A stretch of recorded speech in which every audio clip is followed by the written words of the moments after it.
സംസ്ഥാനത്തെ ജനന നിരക്ക് കുറഞ്ഞു വരുന്നതായി റിപ്പോർട്ടുകൾ. ചൈന, റഷ്യ, ജപ്പാൻ തുടങ്ങി വിവിധ രാജ്യങ്ങളിലായി ജനന നിരക്ക് കുറയുന്ന വാർത്തയ്ക്ക് പിന്നാലെയാണ് കേരളത്തിലും ജനന നിരക്ക് കുറയുന്നതായി റിപ്പോർട്ടുകൾ. കഴിഞ്ഞ 10 വർഷത്തിനിടെ കുറഞ്ഞത് 35%. 2014 ജനിച്ചത് 5.34 ലക്ഷം കുഞ്ഞുങ്ങൾ. 2024 3.45 ലക്ഷം കുഞ്ഞുങ്ങളായി കുറഞ്ഞ ജനന റിപ്പോർട്ടാണ് രേഖപ്പെടുത്തിയിരിക്കുന്നത്.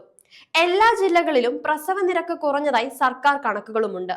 ഇതിൽ ഏറ്റവും കുറവ് ആലപ്പുഴയിലുമാണ്, 45%.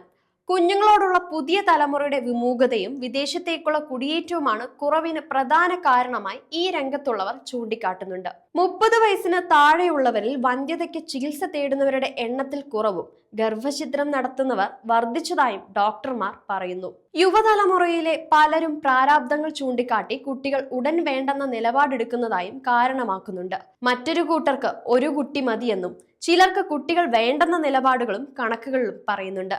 അതേസമയം കേരളത്തിലെത്തുന്ന അന്യസംസ്ഥാന തൊഴിലാളി കുടുംബങ്ങളിലെ സ്ത്രീകൾ പലരും ഇവിടെ പ്രസവിക്കുന്നതും സംസ്ഥാനത്തിന്റെ കണക്കിലാണ്. ഇത് 10%-ഓളമാണ്. ദേശീയ ശരാശരിയേക്കാൾ വേഗത്തിലാണ് കേരളത്തിൽ കുറവുകൾ ഉണ്ടാവുന്നത്. കുറവ്.